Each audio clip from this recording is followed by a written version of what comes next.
I want to tell a little story about how uh, how one product that is in the news all the time and sort of has affected the world came to be, and maybe some of the lessons on the creation of Twitter and what we might think and learn from it to build new things. First of all, I was the first employee and sort of led the engineering team for the first couple of years of the company that created Twitter, which is actually called Odeo, and we were trying to do podcasting. We were trying to reinvent internet radio. And it turns out that we did a beautiful job of building a product that did not get product market fit, and we ended up getting sort of crushed by Apple. And we had this moment where we said, okay, well, we need to think of something new. We need to think of something else to do. And we said, well, we've been hacking on telephony, and smartphones might come out, and they seem like it's interesting, and maybe there's something interesting there we can do.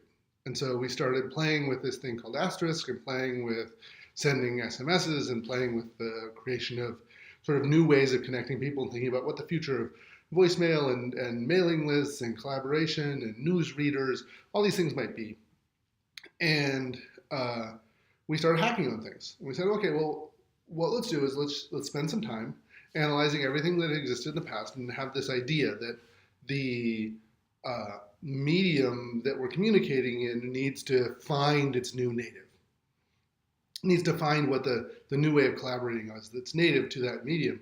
And to do that, we're just going to adapt pre-existing sort of deeply rooted human patterns of communication. So people do the same things in society over and over again. The laws, cultures, and technology shape them in different directions. So we played with Unix systems, we played with early blogging systems, we played with BBS systems and chat systems and all these different ways of collaborating. And we said, well, what's common here? And one of the things that we realized looking back at blogging is that if you lower the barrier to both writing, creating, finding people, and reading, you create a kind of communication that wasn't possible before, or wasn't scalable before. Because if you look at something like Twitter, there are newspaper columns called Twitter in the 1920s, which were sort of community updates. And if you look at what community radios do, people do these call-ins, these shout-outs. And if you look at the Unix, the .plan files and the .finger, you can like touch people and find out what they're doing and what they're up to.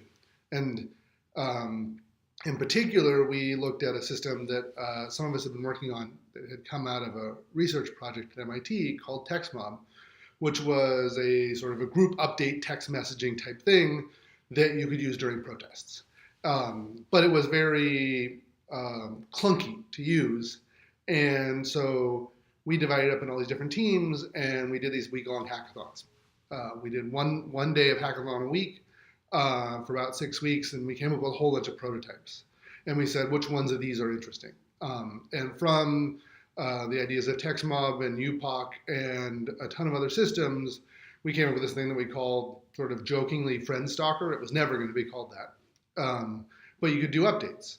And this sort of status update type system seemed to have something that was compelling.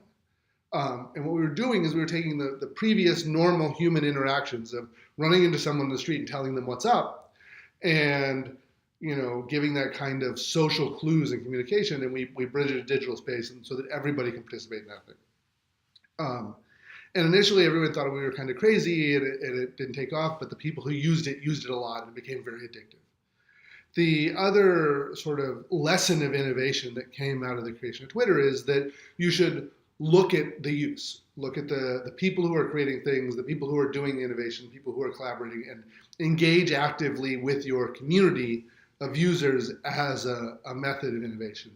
Because that is where Twitter learned about the @ name and the hashtags and retweets and search. All those things that we think of that make Twitter today came out of adapting community use. And so the community of the people using your system is the best way to innovate. Thank you very much.